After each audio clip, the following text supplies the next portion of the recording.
What's the meaning of characteristic?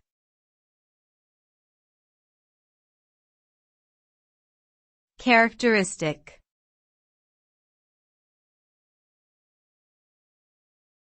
Characteristic.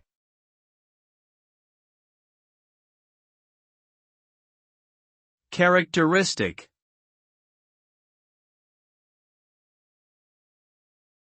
Characteristic.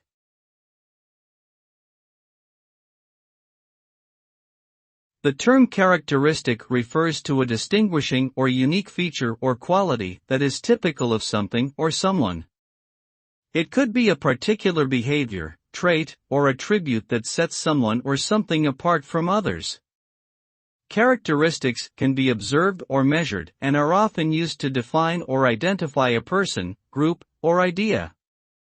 Understanding the characteristics of something or someone can help in making informed decisions and predictions about their future behavior or performance.